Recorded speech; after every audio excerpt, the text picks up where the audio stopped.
И еще раз здравствуйте, мои уважаемые зрители. На дворе у нас заканчивается 18 марта, и мы последний обзор событий на украинских фронтах начинаем традиционно с Южного фронта.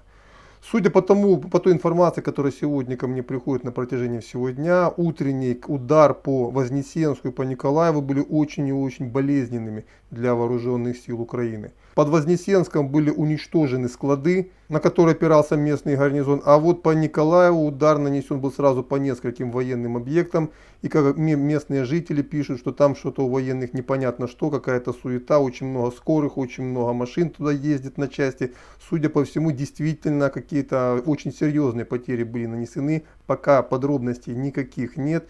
Ну, я надеюсь, хотя я думаю, что губернатор Ким как раз вот это комментировать не будет. Хвастаться там безусловно нечем, а потери, судя по тому, что местные жители говорят, потому что говорят, действительно такого мы никогда не видели, что там скорые мотались, там вот эти всякие машины и прочее, там какая-то у военных суета, непонятно. И это продолжается на протяжении всего дня. В общем, я не думаю, что губернатор Ким сегодня выйдет вообще с речью. А если выйдет, то скорее всего улыбаться он точно не будет. Ну и также сегодня вечером пришла информация о том, что под Кривым Рогом, это официальная информация, Кривой Рог, объявлено, что вокруг города расставлены минные поля, а это говорит о том, что именно в этом направлении власти опасаются большой атаки, и те успехи, которые достигли российские вооруженные силы по этому направлению, стали причиной минирования окрестностей Кривого Рога.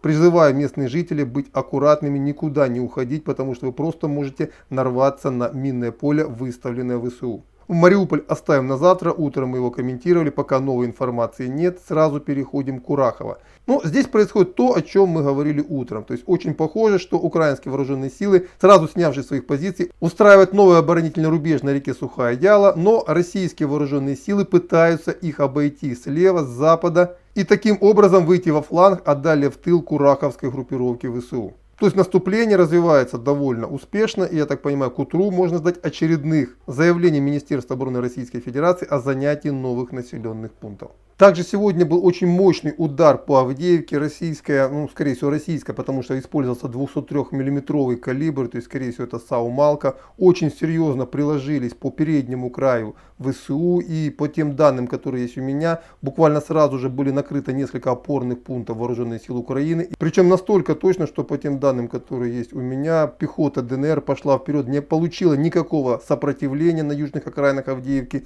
но вынуждена была отойти, потому что закрепиться там банально негде, а приказа на атаку они не получали. Вот такая вот ситуация сегодня сложилась в Авдеевке. Ну и также, согласно официальным заявлениям российского командования, уже идет очистка Северодонецка от вооруженных сил Украины. Довольно значительно войска ЛНР продвинулись вперед, но в основном пока город занят вооруженными силами Украины. Тем не менее, в этом городе не так же обречены, как и в рубежном. Скорее всего, уже в ближайшее время, скорее всего, даже может и завтра, они отойдут на правый берег Северского Донца. По Славянскому направлению пока никаких новостей нет, и по Киевскому тоже. Вот это примерно то, что произошло за последние несколько часов. Следующий военный обзор будет завтра днем, а утром традиционно новый интересный материал, где я постараюсь рассказать о новой стратегии вооруженных сил Украины, исходя из того, что они быстро теряют военную технику, а значит и свои ударные и маневровые возможности. Уже понятно, как они будут поступать дальше, и об этом мы с вами поговорим завтра утром. На этом пока все,